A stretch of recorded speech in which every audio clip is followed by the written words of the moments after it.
Buenas, estamos en una nueva charla y en esta ocasión vamos a hablar de un tema que es muy interesante y vamos a relacionar las emociones con los pies. ¿Qué tiene que ver? Bueno, pues el título de la charla es Impacto de las emociones en las patologías del pie. Y para ello tenemos un experto en la materia, un podólogo que se llama Felipe, y vamos a pasar a presentarlo para que para que lo conozcamos un poco más y bueno, y hablemos de este tema tan interesante. Hola, muy buenas, Elena. Gracias por haber contado conmigo para esta charlita. Mi nombre es Felipe Basas, soy podólogo, trabajo en Salamanca y la verdad que soy un apasionado de la podología y de las ciencias de la salud, ¿no?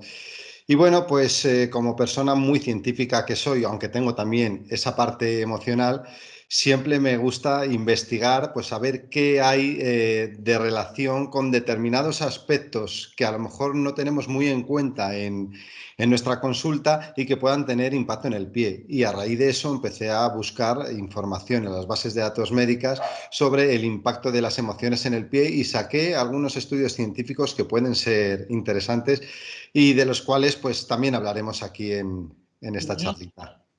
La verdad que tengo muchas ganas, porque es un tema muy interesante y seguro que más de uno de los que esté viendo el vídeo se va a quedar alucinando. Y Estoy seguro. bueno, ¿qué es lo que más te gusta de tu trabajo?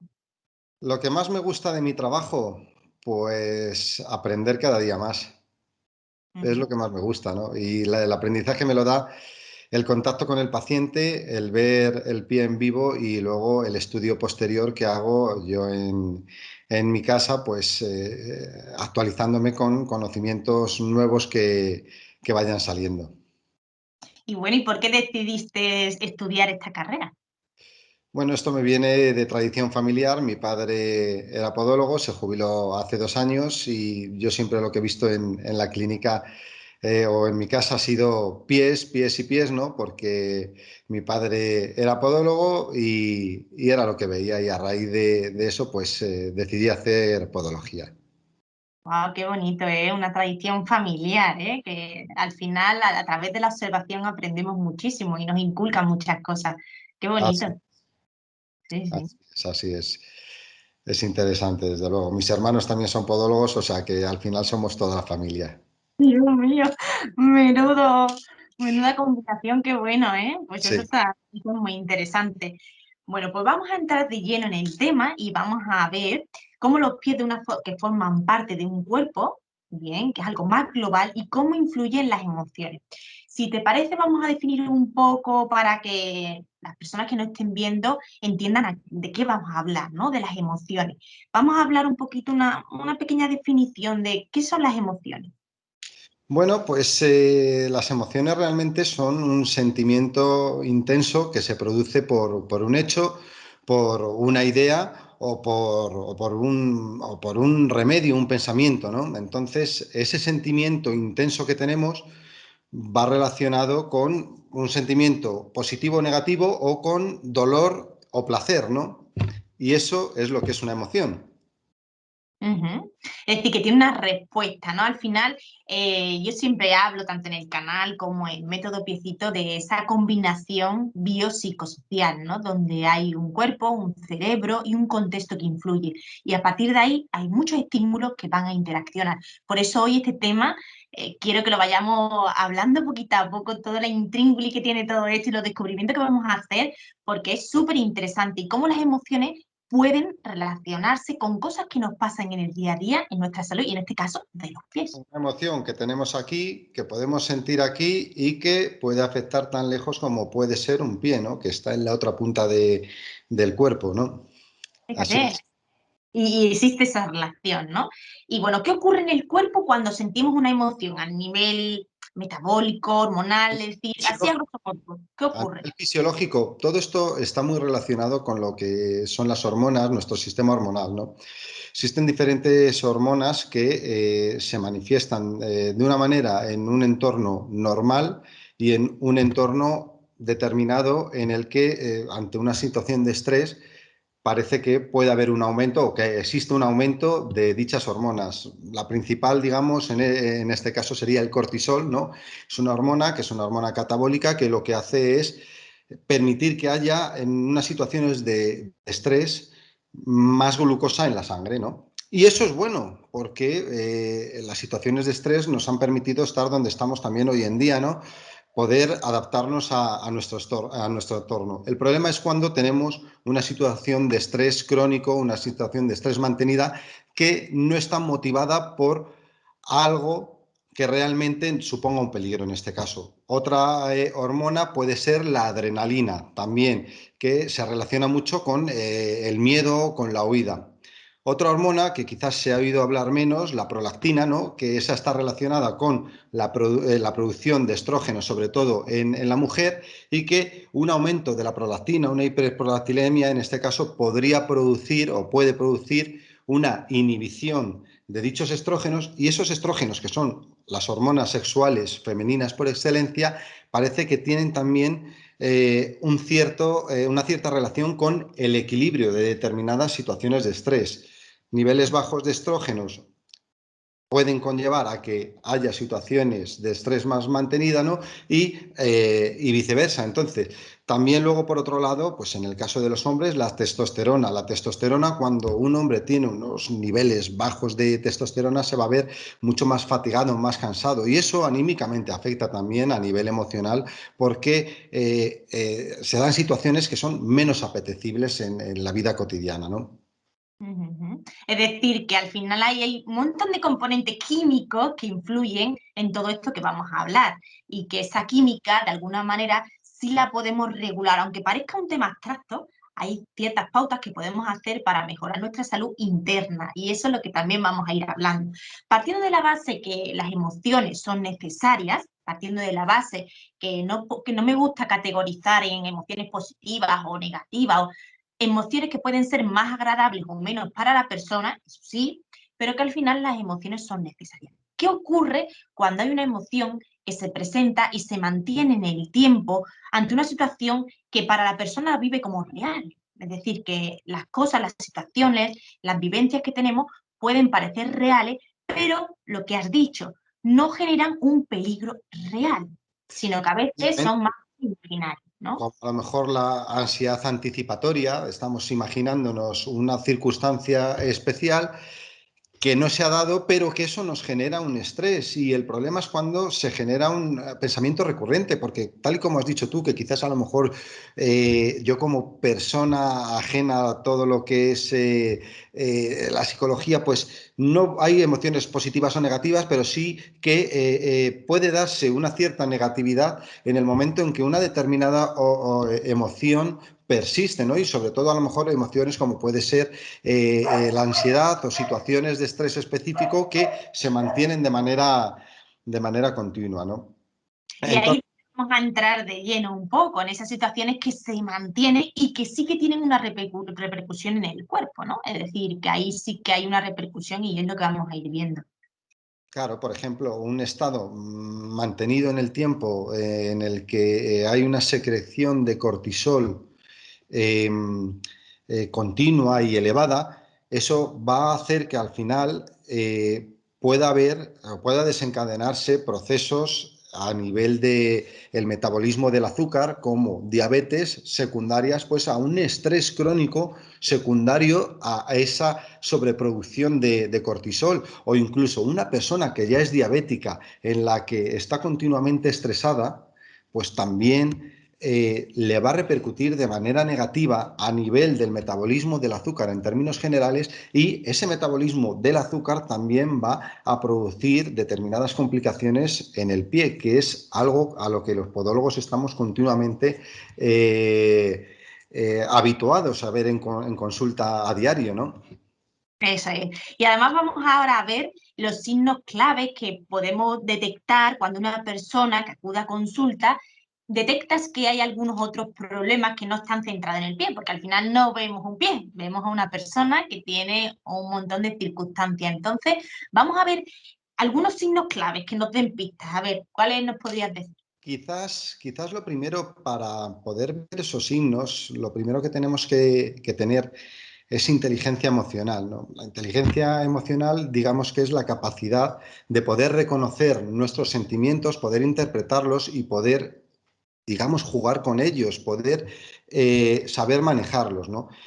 el mero hecho de poder comprender nuestros sentimientos y entender los sentimientos de otra persona, en este caso del paciente, nos va a hacer empatizar con dicho paciente y poder, digamos, transmitirle nuestra energía positiva o poder entender ese estado energético en el que se encuentra el paciente, ese estado anímico en el que se encuentra el paciente, para poder comprenderle mejor y poder abordar su patología no solo a nivel del pie, sino desde su perspectiva emocional.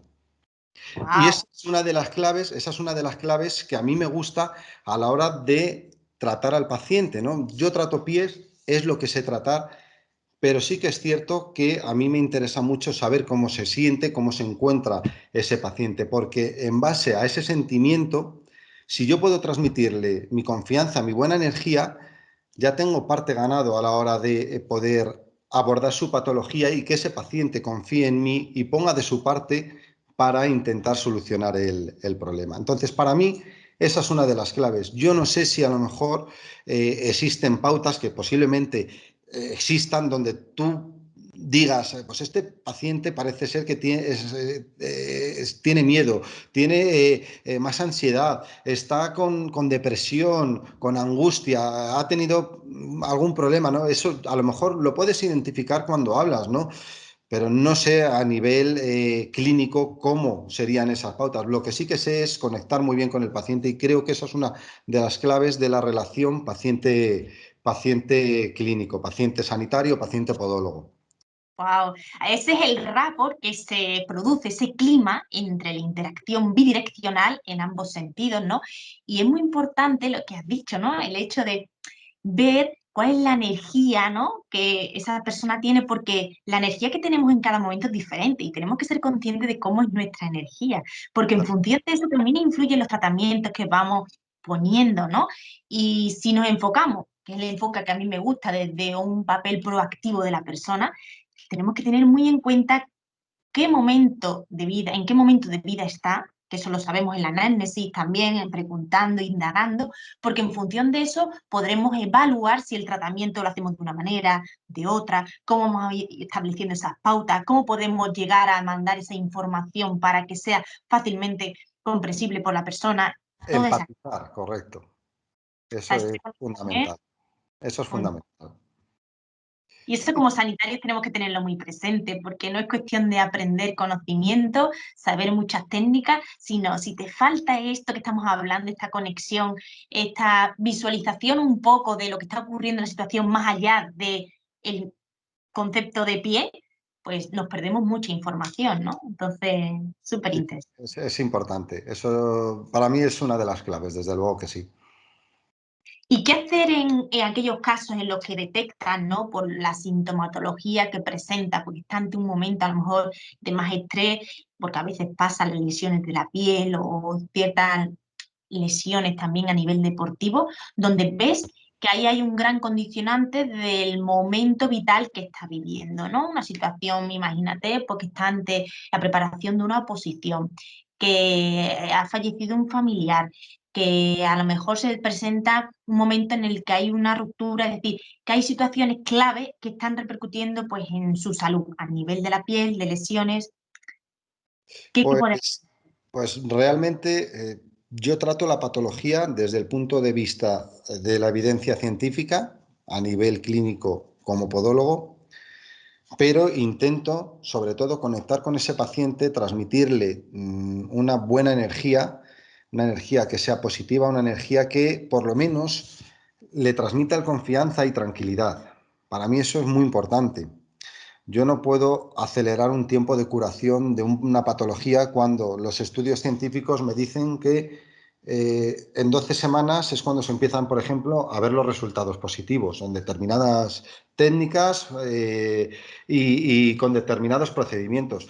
Pero sí por lo menos transmitirle a ese paciente de que a lo largo de ese proceso, hasta que llegue el momento en el que empiecen a verse mejorías sustanciales y en el que empecemos a ver que una lesión que es estructural empieza a recuperarse, pues por lo menos transmitirle esa buena energía y esa confianza para que el paciente ponga de su parte, porque el problema muchas veces está no solo en que ya haya tenga que atravesar el duelo por una muerte de un familiar o porque esté en una situación estresante porque está preparando unas oposiciones, sino simplemente si tienes encima un dolor que a priori es estructural y luego tú lo haces que no sea estructural porque empiezas a tener un pensamiento recurrente, me duele, este dolor me incapacita, me hace tener el foco en el dolor.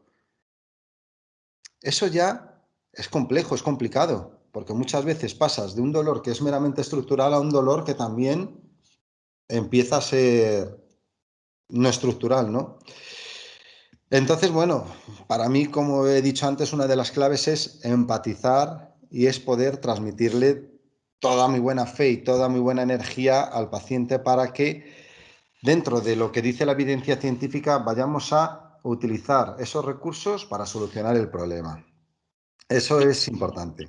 alcanzables, ¿no? Es decir, que a veces cuando estamos ante una situación que, bueno, que estamos como en situaciones un poco metidos en el hoyo, ¿no? Porque no vemos más allá. Es importante tener esa valoración de los profesionales donde podemos establecer periodos de curación aproximados. Siempre, al final, son generalidades, pero sí que eso te da cierta confianza, que es lo que dices, ¿no? Qué importante es tener confianza cuando empieza un proceso de una recuperación de una lesión o de cualquier tratamiento, la confianza. Y a veces, si esa persona en ese momento dado no tiene confianza en lo que está ocurriendo porque no entiende las variables que están influyendo en su recuperación, pues para ahí está ese consejo de los profesionales para decir, bueno, estás ante esta situación, el proceso es tal, te puede ocurrir esto, y esa información es súper valiosa porque te ayuda al tener ese conocimiento, esa información, a ver cómo poco a poco vas actuando y cómo vas saliendo de ese hoyo, ¿no? Que a veces estamos metidos. Entonces me parece. Efectivamente, es ir transmitiendo pues esa buena energía al paciente y actuar como un profesional clínico a nivel terapéutico, correcto. Eso es. Y, como decías, del dolor para evitar que se cronifique, porque a veces ya no es que haya un daño en el tejido, en la estructura, en lo que es el tejido tisular, sino que hay veces que ya se amplifican las señales del dolor, ¿no? Y es un trabajo que hay que hacer, es complejo, es verdad que es complejo el tema de la educación del dolor, ¿no? Y se activan diferentes partes cerebrales, que ahí es donde tenemos que hacer ya un plan de acción un poco más concreto, ir eliminando ciertas pautas que a lo mejor son las que pueden desencadenar el dolor. Pero lo que sí está claro es que no nos podemos centrar solamente en ver un pie, sino que hoy lo que estamos de alguna manera resaltando es la importancia de ver todo este global, ¿no? Entender Y al paciente, me gustaría correcto. que comentaras algunas pautas que puedan llevar las familias a cabo para cuidar sus pies y a la vez que están cuidando sus pies, están cuidando de su cuerpo, de su cerebro, de su día a día, ¿no? Es una. Realmente las pautas yo creo que es llevar un estilo de vida saludable. Yo lo resumiría en esa frase. El estilo de vida saludable lo que va a hacer es que tú cuides no solo tus pies, sino que cuides el cuerpo en términos generales, a través de el ejercicio físico, evitar el sedentarismo, a través de unos hábitos nutricionales adecuados, evitando ultraprocesados y comiendo variedad en las cantidades justas y tener un estilo de vida positivo, con unos pensamientos positivos, con una calidad de las relaciones sociales y afectivas positivas, donde evites círculos viciosos que generen emociones que puedan llegar a ser tóxicas, ¿no? A la hora de la verdad. Y esas serían las pautas que si nosotros hacemos, el pie también lo va a agradecer a la hora de la verdad. Luego, ya a nivel más específico en el pie, pues corte de uñas adecuado, higiene, zapatos que sean adecuados.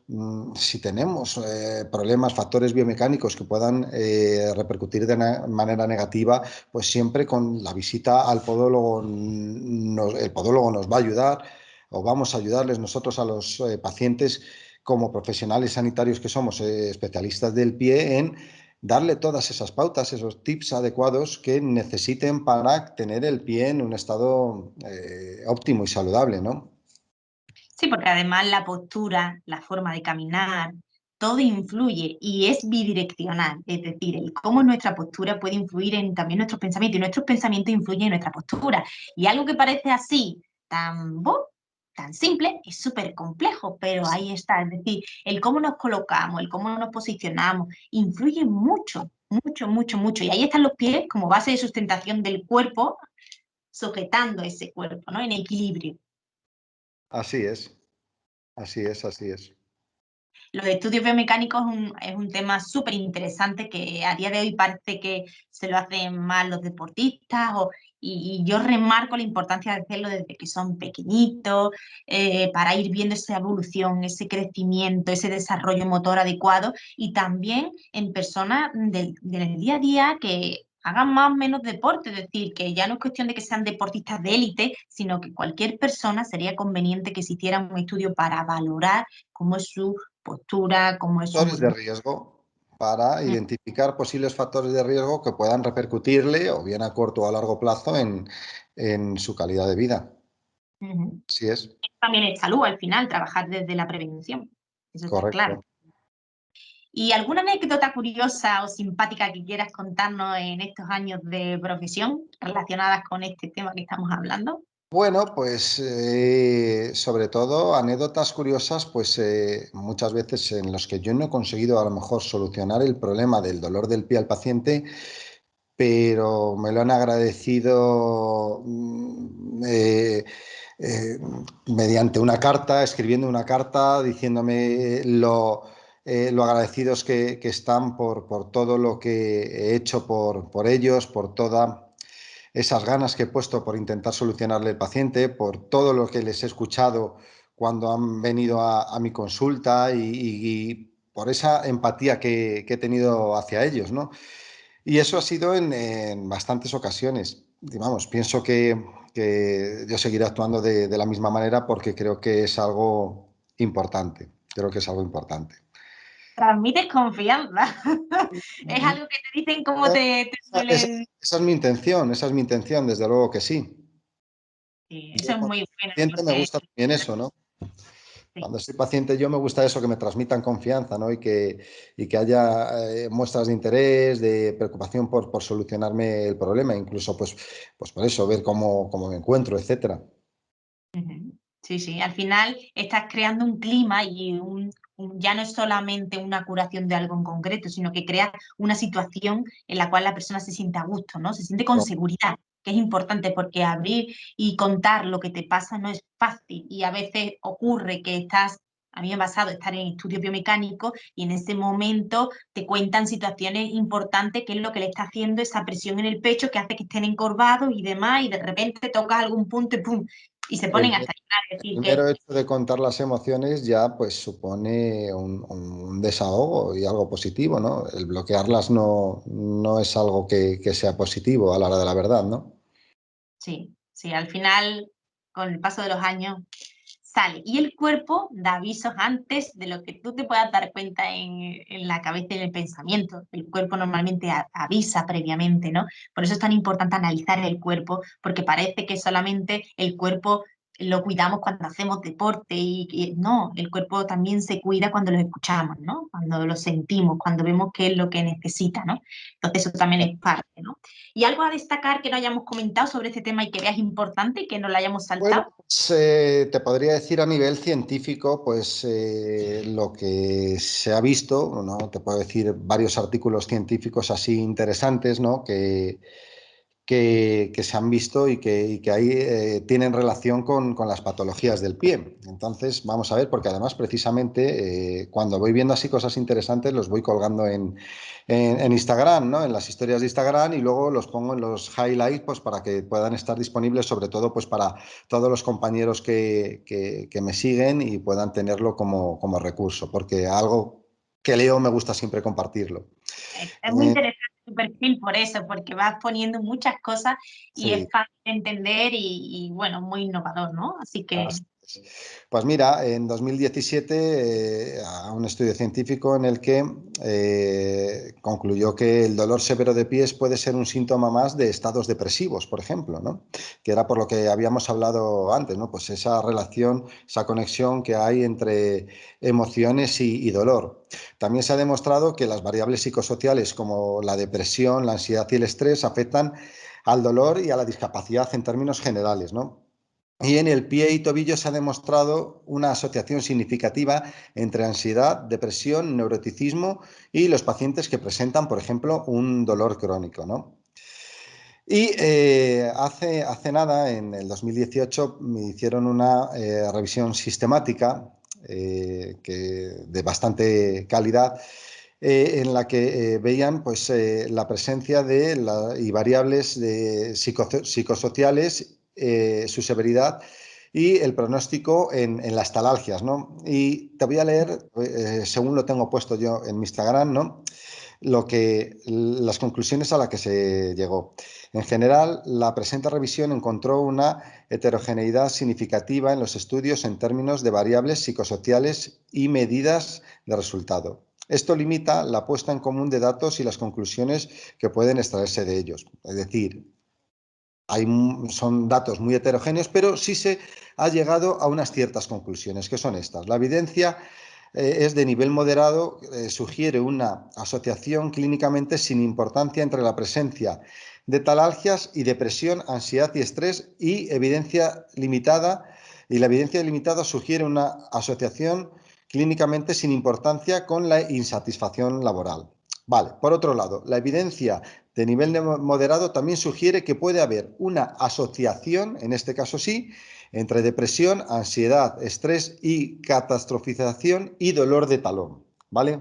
Y una asociación entre depresión, ansiedad y estrés y catastrofización y kinesiofobia y la función del talón. Existe una evidencia de nivel moderado también de que un trastorno psicológico puede estar asociado con un resultado más deficiente de un tratamiento con ondas de choques en aquellos en comparación con los que no tienen un trastorno psicológico. A la luz de los resultados de la presente revisión, no se puede descartar una asociación entre variables psicosociales y talalgias. No se puede descartar. Queda mucho por medir, mucho por ver y ver que hay datos sólidos, pero no lo pueden descartar. Dadas las recomendaciones para adoptar un enfoque individualizado y estratificado para otras afecciones musculoesqueléticas, los profesionales deben permanecer atentos a la presencia de estas variables. Se necesitan estudios prospectivos adicionales bien diseñados para determinar con seguridad la importancia de estas asociaciones y cómo dicha información podría o no informar las vías de tratamiento para personas que tienen talalgias, ¿no?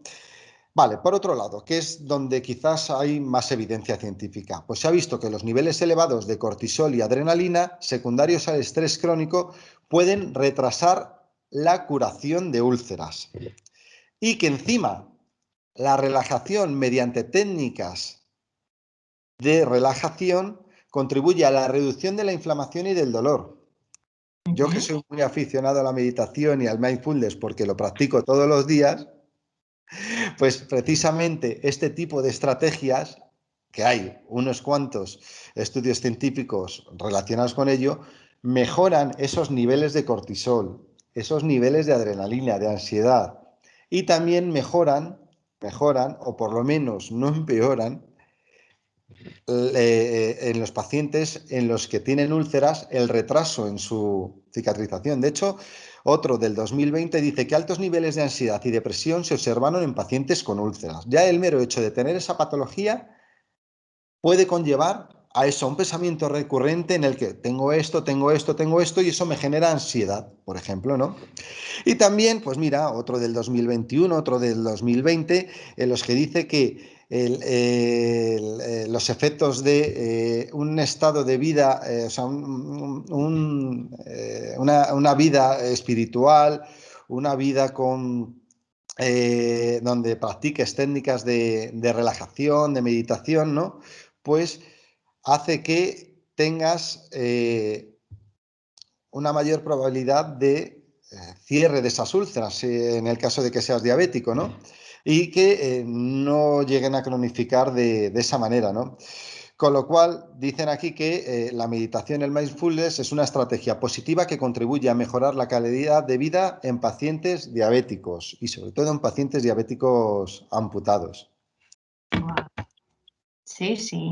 Bueno, de aquí se podían extraer, a mí que me encanta la investigación y me gusta analizarlo todo y demás, Sí. se podrían extraer muchas conclusiones, pero evidentemente la ciencia va avanzando. Lo que está claro es que conectar el cuerpo con la respiración, yo también practico yoga y demás, y conectar el cuerpo con la respiración, buscar esa sincronía, analizar cómo estás por dentro, ayuda porque todo eso tiene efecto en lo que hemos dicho, en la química y en el cuerpo tiene también electricidad de alguna manera. Entonces, tanto la química como la física que ocurre en el cuerpo sí que está muy modulada por esa respiración, por esa calma. Está Y si evidenciado no, científicamente, de hecho. está Está evidenciado, el evidenciado cerebro científicamente. cambia. Correcto. Cuando haces meditación, cuando el pensamiento tiendes a ese enfoque de buscar soluciones más que inconvenientes y problemas, pues al final se van haciendo cambios estructurales en el cerebro, que no es una cosa que te la inventes, no, no, es que existe evidencia que dice que el cerebro cambia. La, Y la plasticidad del la cerebro, neuroplasticidad, correcto. La neuroplasticidad. Y da ¿eh? igual que digas que eres adulto, que tienes 50, 60 o 80 años. La neuroplasticidad se da incluso en personas que ya tienen un cerebro desarrollado, ¿no? Con Así lo cual es. es una esperanza para decirle a las personas que hay opciones, que muchos mitos ocurren cuando las personas piensan que ya tienen una edad, que no pueden aprender, que hay cosas que no van a cambiar. Bueno, el cambio depende de uno mismo, está claro, pero si no tienes el conocimiento y las herramientas adecuadas para hacer ese cambio, a veces no llega, pero que sí se pueden hacer esos cambios, ¿no? Y ese aprendizaje, a mí me apasiona el tema del aprendizaje del cerebro y se pueden hacer ciertos cambios. Es verdad que ante la multitud de cosas que pueden ocurrir, pues a veces tenemos que hacer un filtrado de información y para eso estamos los profesionales, para ayudar en ese filtrado de la información, ir poco a poco actuando y viendo qué cosas sí se pueden conseguir en ese momento vital en el que te encuentras, ¿no? Así Entonces me es. parece alucinante todos esos estudios, la verdad. Ujú. Así es, Elena. Pues bueno, lo siguiente que quería comentar era precisamente eso, que en tu perfil comentas un montón de estudios y evidencias científicas que, bueno, que es interesante que lo aportas y lo compartan, ¿no? Porque eso también es bonito, ¿no? Cuando ves algo que es interesante y que puede ayudar a otras personas y además lo compartes en redes para que tus propios compañeros también puedan beneficiarse de esa información y de esa Sí, ayuda, ¿no? me gusta mucho, la verdad que sí. Como he Así dicho, que me gusta mucho aprender y si puedo, pues ahora mismo tener la oportunidad de compartirlo, ¿por qué no lo voy a hacer? Así. pues súper interesante. Y bueno, para terminar, coméntanos dónde te puedes encontrar físicamente, a nivel de redes, dónde Yo, te puedes... yo trabajo físicamente en Salamanca, en la calle San Justo 11, y en redes se me puede encontrar por Felipe Basas, mi nombre y mi primer apellido. Así es. Bueno, pues la verdad que ha sido un placer tenerte aquí y hablar de este tema tan interesante que todavía no había relacionado tanto las emociones con las patologías y la verdad es que me parece muy interesante y siempre digo, ¿no? No es un tema que tengamos que parcelar porque las personas no las podemos cortar a cachitos, no es porque hablemos de un tema tiene que ser de un profesional u otro, sino que al final como profesionales sanitarios pues intentamos ayudar a personas y por eso pues, me apetecía mucho traerte aquí a esta charla y que nos hayas dado todo este conocimiento de valor. Bueno, yo os transmito en este caso pues la experiencia, ¿no? Realmente, porque el conocimiento lo tengo en el pie, ese sí que es un conocimiento bastante científico y un conocimiento clínico por experiencia. De lo otro, pues realmente es más lo que es mi día a día con el paciente y cómo me gusta a mí conectar con las personas. Muchas gracias, la verdad que ha sido un placer. Muchas gracias a ti, Elena. Un placer. Pues hasta aquí la charla de hoy.